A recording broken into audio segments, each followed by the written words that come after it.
ഇന്നേ പപ്പടം വെച്ചൊരു 4 മണി പലഹാരം ആയാലോ? അപ്പോൾ നമുക്ക് എങ്ങനെ ഉണ്ടാക്കണമെന്ന് നോക്കാം. ആദ്യം ഒരു പാൻ എടുത്ത് വെച്ചിട്ടുണ്ട്. അതിലേക്ക് കുറച്ച് ഓയിൽ ഒഴിച്ച് കൊടുക്കുക. പിന്നെ ഇഞ്ചിയും പച്ചമുളകും കൂടി ഇട്ടിട്ട് നന്നായിട്ടൊന്ന് വഴറ്റി കൊടുക്കുക. അതൊന്ന് വഴണ്ട് വരുമ്പോഴത്തേക്കും നമുക്ക് സവാള അരിഞ്ഞതും കൂടി ചേർത്തിട്ട് നന്നായിട്ടൊന്ന് മിക്സ് ചെയ്ത് കൊടുക്കുക കേട്ടോ.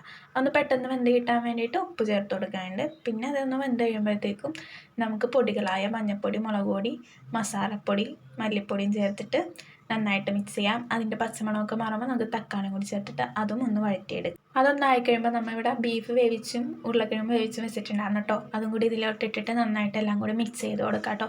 ഉരുളക്കിഴങ്ങ് നന്നായിട്ട് ഉടഞ്ഞു വന്നേ. പിന്നെ അതിലേക്ക് കുറച്ച് മല്ലിയിലയും കൂടി കൂട്ടിയിട്ട് ഒന്നും കൂടി. ഇത് നമ്മുടെ ഫില്ലിംഗ് ആണ്. ഇനി നമുക്ക് പപ്പടം എടുക്കാം കേട്ടോ. കുറച്ച് വലിയ പപ്പടം കിട്ടണമെങ്കിൽ അതാണ് കുറച്ചും കൂടി എളുപ്പമായിട്ട് ഉണ്ടാക്കാൻ.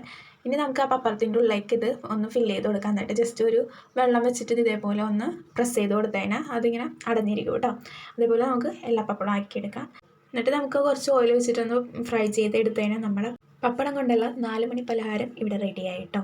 അപ്പോൾ ടേസ്റ്റ് എന്ന് പറയുന്നത് അടിപൊളിയാണ്. നമ്മൾ കഴിക്കാത്തതിലും കുറച്ച് വ്യത്യസ്തമായ ടേസ്റ്റാണ്. പപ്പടത്തിൻ്റെ ആ രുചിയും ആ ഫില്ലിങ്ങിൻ്റെ രുചിയൊക്കെ കൂടി ചേർന്ന്. അപ്പോൾ നിങ്ങൾ എന്തായാലും ഉണ്ടാക്കി നോക്കിയിട്ട് എന്നോട് പറയണേ. അപ്പോൾ നമുക്ക് അടുത്ത വീഡിയോ കാണാം.